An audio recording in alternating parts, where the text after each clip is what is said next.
Hey peeps, my name is Naisha and welcome back to my channel. Today I am on Romance Club and today I will be talking about their new book that had came out um last month which is called, sorry about that guys, but the book is called Astrea's Broken Heart. As you can see, it's in development right now. And basically, Astrea's Broken Heart is the 39th book released on the mobile game Romance Club. This book has been released in March 2024. The author of this book is Elena K, and this is her first story on this platform. So, congratulations to Elena K.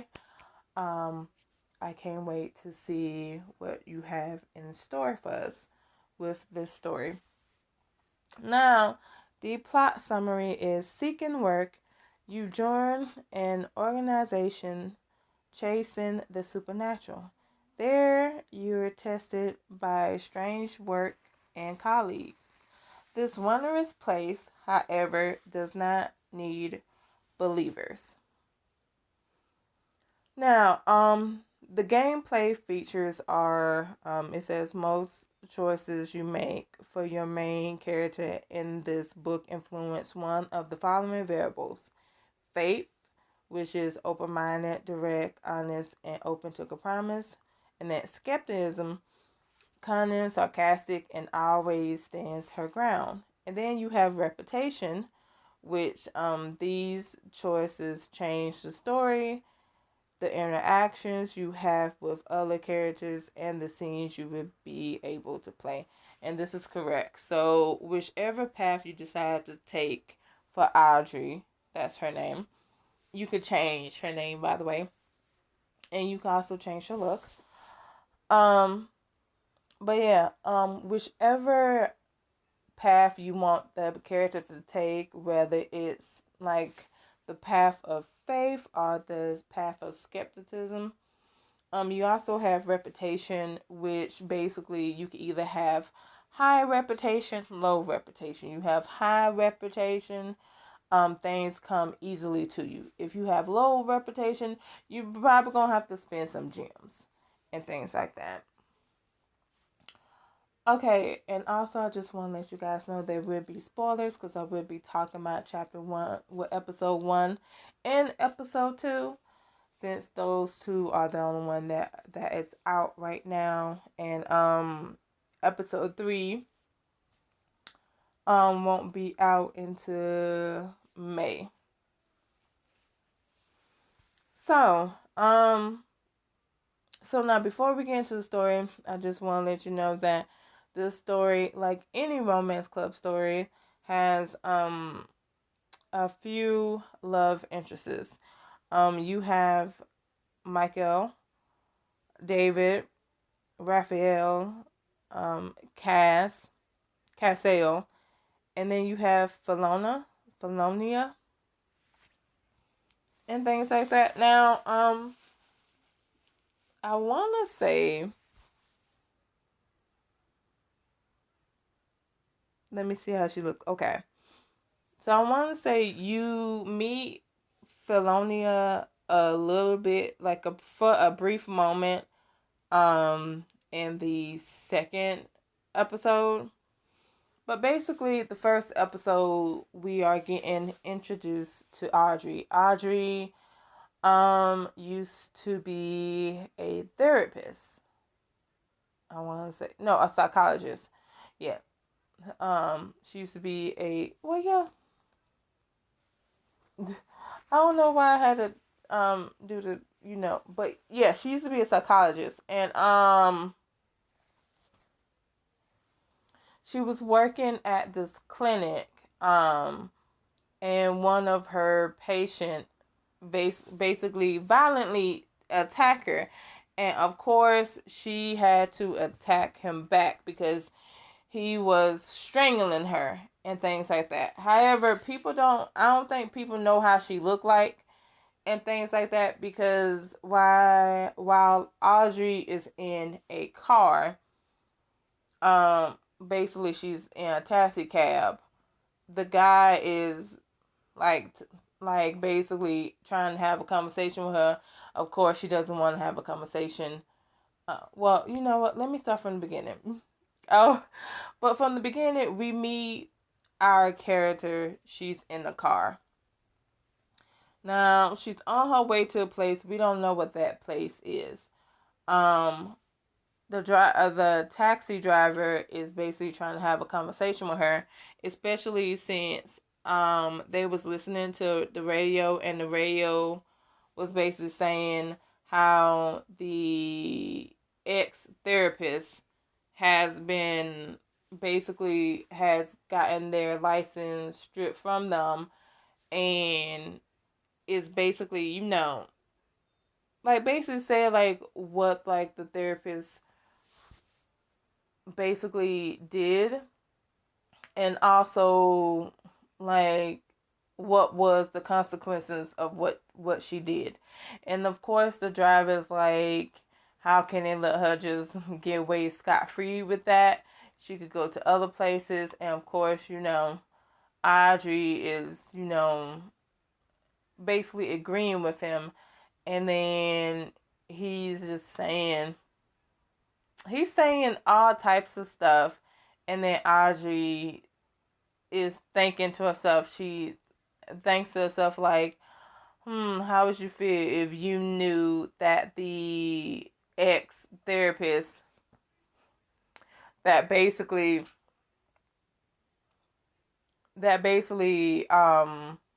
bashed her patient head in was the one that you're driving? Because it turned out it was her, and then you get a flashback of what happened, which I will talk more about that. Well, I'll give you more of my thoughts of that at the end.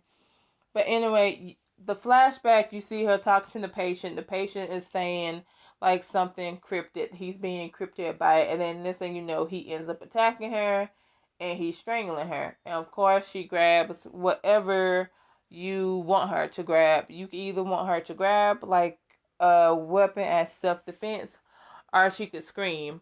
I had her grabbing uh uh what had her grabbing? I had her grabbing a mail opener and stuff like that.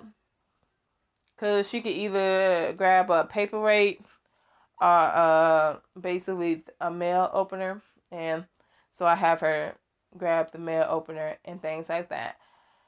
And then we go back to the present, and of course she's at this place. And of course it's the agency that she decides to be a part of. And the agency is called the Astrea Detective Agency, basically. And to be honest, it has a bad reputation, and the only reason why the agency has a bad reputation is because with this agency they deal with the supernatural, the paranormal, and things like that. And of course, people are not believers of that, and people just think they are silly and cracks. And of course, Audrey's um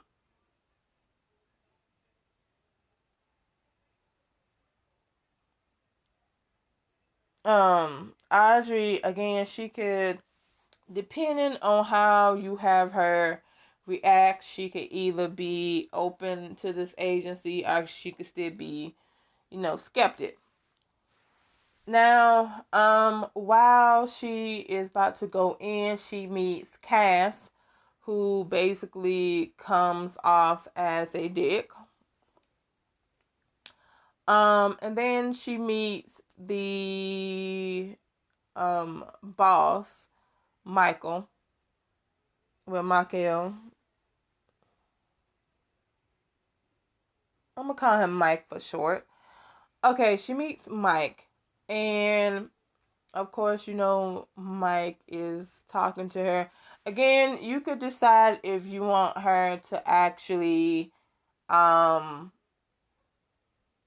you get to decide if you want the relationship between Audrey and Mike to basically improve. So there are like different options that you could choose.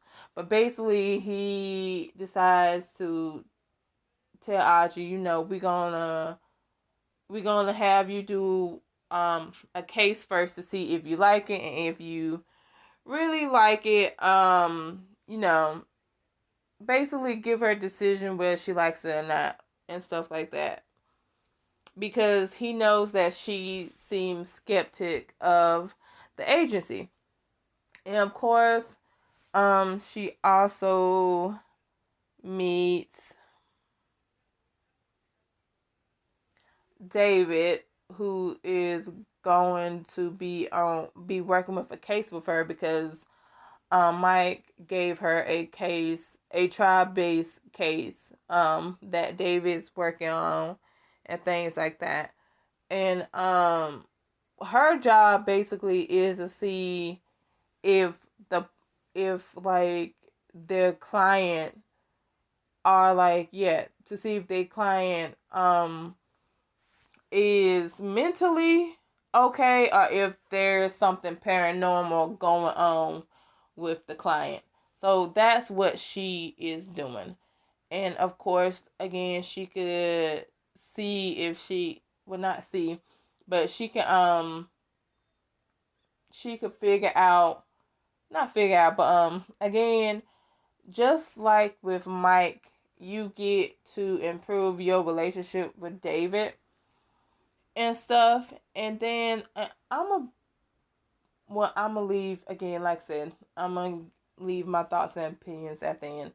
But yeah, so then I want to say, after she finished having like her conversation with David and things like that, she meets Raphael, and Raphael, I want to say he's the jury appraiser. David is the lawyer, by the way. But yeah, Raphael is a jury appraiser, and he also likes to play music. He plays the violin. When he first meets Audrey and stuff like that. And again, like I said, you could there are choices that you can make that can improve your relationship with Raphael as well. And basically, chapter 1 is her getting to know Mike, David, and Raphael. That's what chapter 1 is. What episode 1. Episode 2 is we get to the case. Basically, the client, he is hearing things, and of course it's stressing him the F out. And like, yeah, he keeps hearing movement, he keeps hearing voices and things like that. And of course, Audrey is like, he seems like he having a mental breakdown. Like she says, like, it seems mental, it doesn't seem paranormal, and things like that. And of course, David's like, okay, he could agree with her, but they decided to take a look around. And come to find out, the voice and the thing he is hearing is the previous owner, because there was two owners of the house. The first owner who went missing, there was a second one that had, I want to say, they moved and stuff like that. So yeah, and so basically the first owner was in the house. Apparently, the realtor who basically sold the client, David's client, the house, basically knew that the first owner was there. And apparently he went, like, I guess the first owner's wife, because the first owner had a wife. I guess the wife and the realtor was having an affair, and so they went away together, and the realtor just locked him up. And like, it seems like he basically like just, um locked him up and made sure that he was out of sight and out of mind type of situation and things like that. And um yeah, of course, again, there's a moment where David and Audrey gets close. Again, it depends on how you are playing and things like that. If you want them to get close or not get close, it just depends on how you play it.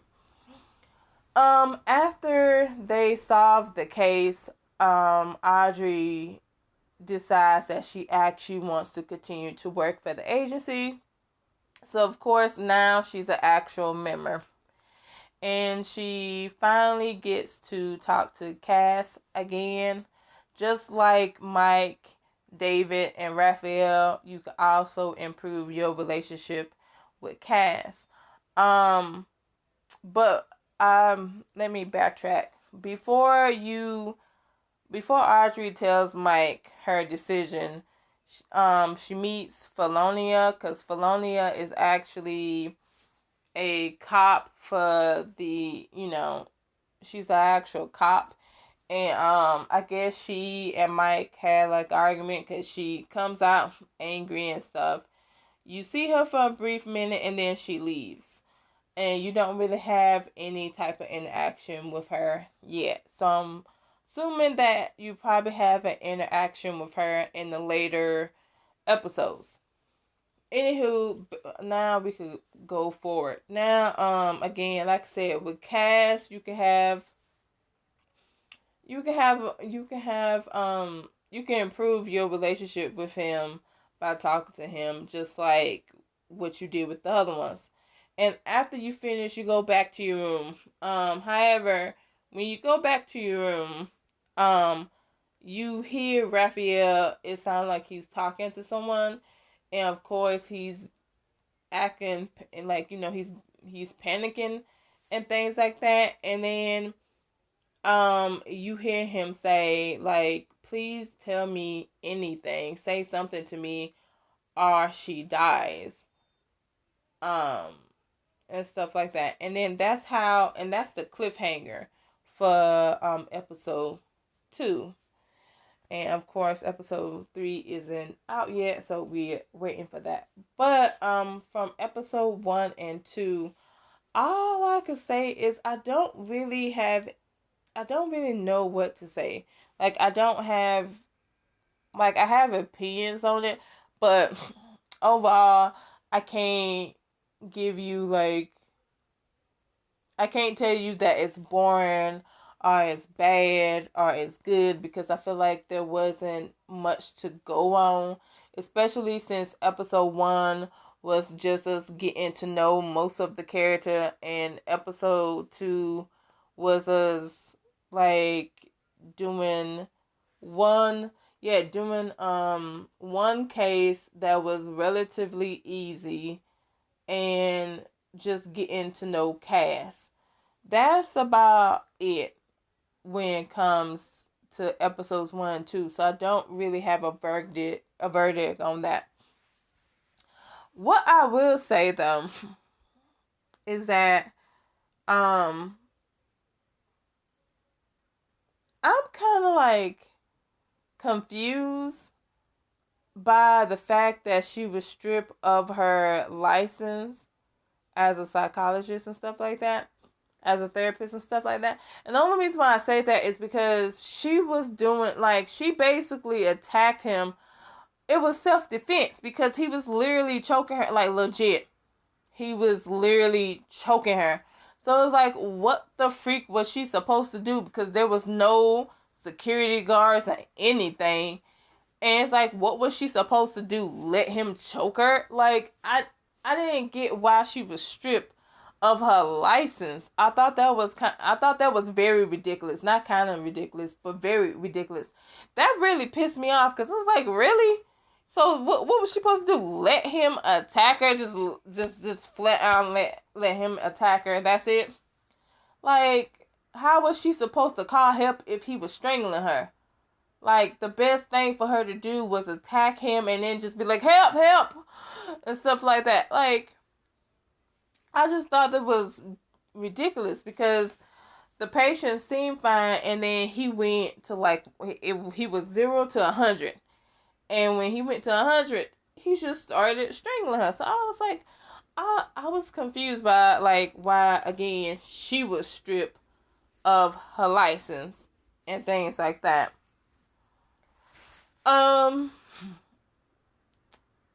Another thing, but that's it. That's the only thing I had to say about that. I just didn't like that part because I was like, really?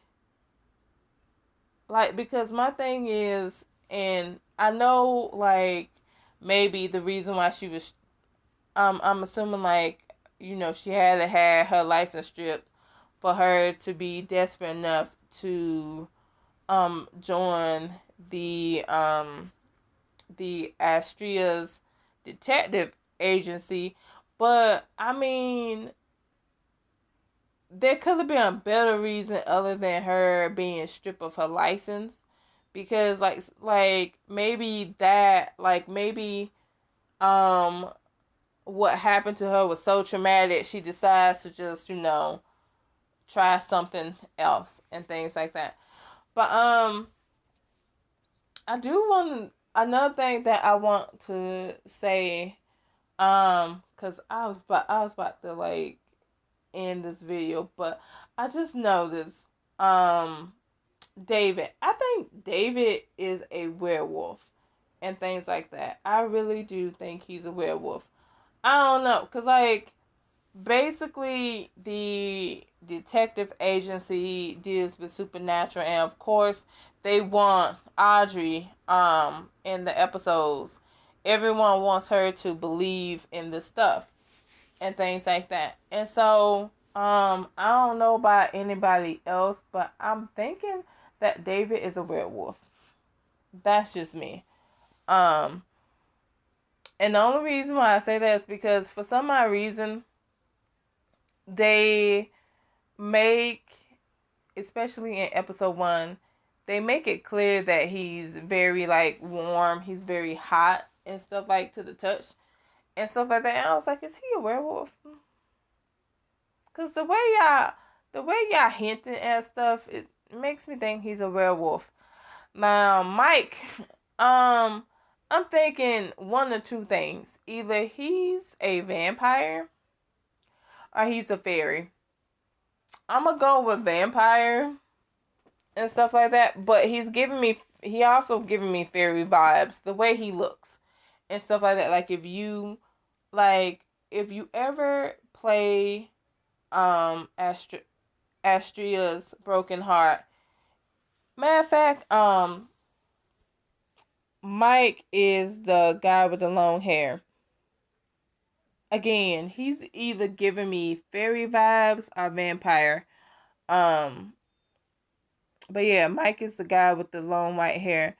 David is the one that is on the right. I don't think his hair is short. It's kind of short, but not really, and stuff like that. But yeah, David's the one on the right, basically with the black suit on and things like that. And the Cass is the black guy, and Raphael is basically beside Mike. But yeah, but like I said, Mike again, he kind of gives me vampire slash fairy vibes. I don't know what to make of Raphael or Cass, especially Cass. I don't know what to make of him. Now it'd be funny if he's the werewolf. But I don't know. I feel like David is. But anyway, like I said, I don't know what to make of this story yet because again, episode 1 and 2 didn't really give me much. Usually, when I'm playing a romance club story, they give me just enough for me to either say that I have to continue reading because I think episode 1 and 2 suck, or if I think it's so good that, I gotta continue reading. With this, I like my mind is at blank because again, I feel like they really didn't give us much, and then they leave off on a cliffhanger that, like, again, he could be talking about anybody. We don't know if he's talking about the character, even though he said he could be talking about anybody. So yeah, it's assumed that he's talking about the character, but we don't know until episode 3. But overall, I can't wait until the next episodes come out because I really want to see like what's going to happen next. Let me know down in the comments below what you guys think. If you play this or if you haven't played this or if you watch Locum 23 play this. I also do recommend you to watch him play this if you are okay with him voicing the characters. I actually enjoy when he voices the characters. But yeah, if you don't mind hearing someone do a bit of voice acting, I would definitely say check out Locum 23 playing Astrea's Broken Heart and things like that. But let me know in the comments below what you guys think of this story. If you like it, if you didn't like it, what was your thoughts on it? Also, do you have a favorite love interest already? Do you like Mike, David, Cass, or Raphael, or are you waiting for Phil? Let me know down in the comments below. And please don't forget to like, share, and subscribe. And until next time, see ya!